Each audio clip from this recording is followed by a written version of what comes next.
السلام علیکم ناظرین، میرا نام صبا ہے۔ میری عمر 16 سال ہے۔ میری فیملی ٹوٹل 5 افراد پر مشتمل تھی۔ میرے امی ابو، میرا ایک بھائی اور ہم 2 بہنیں۔ میری بہن میرے سے چھوٹی ہے اور ابھی 7 سال کی ہے۔ میرا بھائی میرے سے بڑا ہے اور شادی شدہ ہے۔ میرے بھائی کی شادی کو بھی 2 ہفتے ہی ہوئے تھے۔ میرے بھائی ہم سے الگ رہتے ہیں، اس لیے ہم ٹوٹل 4 افراد ہی گھر میں تھے۔ میرے ابو بہت ہینڈسم تھے اور ابھی بھی جوان نظر آتے تھے۔ میرے ابو کی عمر 40 سال تھی، لیکن میری امی کی عمر 50 سال کے نزدیک ہو چکی تھی۔ میری امی ابو سے 10 سال بڑی تھی، اس لیے ابو اب باہر کی عورتوں کے ساتھ ایسا کام کرنے لگے تھے۔ ابو نے پوری برادری میں ہمیں بدنام کر دیا تھا۔ میرے ابو روز کوئی نہ کوئی عورت ساتھ لے آتی اور گھر میں ہی اس کے ساتھ وہ کام کرتے تھے۔ میں بھی ابو کو دیکھ کر خراب ہونے لگی تھی۔ میری امی تو بیمار رہتی تھی اور وہ الگ کمرے میں پڑی رہتی تھی۔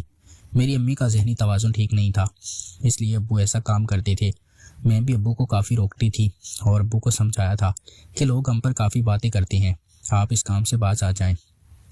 لیکن میرے ابو تھے کہ ان کو جوانی کا نشہ چڑھا ہوا تھا اور وہ ہر روز کسی نہ کسی خوبصورت عورت کو گھر لے آتے اور اس کے ساتھ وہ کام کرتے۔ میں ابو کو وہ کام دیکھ لیتی تھی کیونکہ میں گھر میں ہی ہوتی تھی، اور جب ابو اس عورت کو لے کر آتے تو مجھے کہتے کہ کھانا بناؤ اور چائے بناؤ۔ ابو اور وہ عورت کھانا وغیرہ کھا کر چائے پی کر ہی وہ کام کرتی تھی۔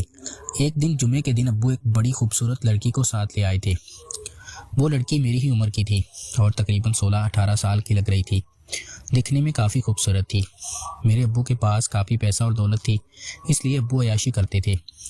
ابو اس کو لڑکی کو ساتھ لے آئے تو میں اس کو دیکھ کر حیران ہو گئی تھی، کیونکہ وہ لڑکی انتہا کی خوبصورت تھی اور میری ہی عمر کی تھی۔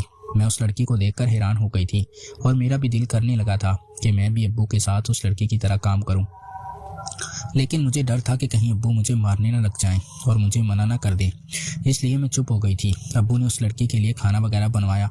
کھانا کھانے کے بعد وہ لڑکی اور ابو کام کرنے لگے تھے۔ میں بھی ابو کا ہلکا سا دروازہ کھول چکی تھی اور دروازے سے جھانکنے لگی تھی۔ ابو اس لڑکی کا منہ دوسری طرف تھا اور وہ اپنا کام کیے جا رہے تھے۔ میں نے جب یہ کام دیکھا تو مجھے ابو کا بہت خوبصورت لگا تھا اور میں اس کو دیکھ کر دیوانی ہونے لگی تھی۔ میں نے ان کا کام دیکھ لیا تھا تو مجھے ساری رات نیند نہیں آئی تھی اور میرا دل کر رہا تھا کہ میں بھی ابو کے ساتھ، کیونکہ ابو میرے سگے باپ نہیں تھے، میری امی نے دوسری شادی کی تھی۔ میں امی کی پہلی شادی میں سے تھی اور میرے ابو ستیلے تھے، اس لیے مجھے شوق ہوا تھا کہ میں اپنے ستیلے ابو کے ساتھ ہی یہ کام کر لیتی ہوں۔ دوسرے دن ابو بھی کوئی لڑکی ساتھ نہیں لائے تھے اور اکیلے ہی گھر آ گئے تھے۔ میرا بھائی تو کام پر ہوتا تھا اور وہ گھر میں نہیں آتا، اس لیے میں ابو امی تینوں ہی گھر میں ہوتے تھے۔ امی تو الگ کمرے میں پڑی رہتی اور اسے کوئی ہوش نہیں تھا، اس لیے میں نے ابو سے وہ کام کرنے کا پروگرام بنا لیا تھا اور میرا دل تھا کہ میں ابو سے راحت لے لوں گی۔ میں نے ابو کو کہا کہ ابو، میں نے آپ کا کل والا کھیل دیکھ لیا تھا اور وہ دیکھنے کے بعد مجھے کافی خوشی ملی ہے اور میرا بھی دل ہے کہ میں بھی آپ کے ساتھ کروں، تاکہ آپ باہر کی لڑکیوں کو ساتھ نہ لائیں اور ہماری عزت نیلام نہ ہو۔ ابو میری بات مان گئے تھے اور کہنے لگے تھے، بالکل، تم کون سا میری سگی بیٹی ہو، اس لیے میں تمہارے ساتھ۔ میں نے بھی ابو کو اجازت دے دی تھی اور ابو میرے ساتھ، اور پہلی دفعہ میں دیوانی ہو گئی تھی اور اب اس کے کام کی عادی ہو گئی تھی۔ اب جب بھی ابو گھر آتے تو میں ان سے غصہ کرتی کہ آپ لیٹ کیوں آتے ہیں، اور ابو اب کسی بھی عورت کو ساتھ لے کر نہیں آتے تھے۔ ابو گھر میں آتے تو میں ان کو کھانا وغیرہ بنا کر ان کے لیے تیار ہو جاتی اور ان سے وہ کام۔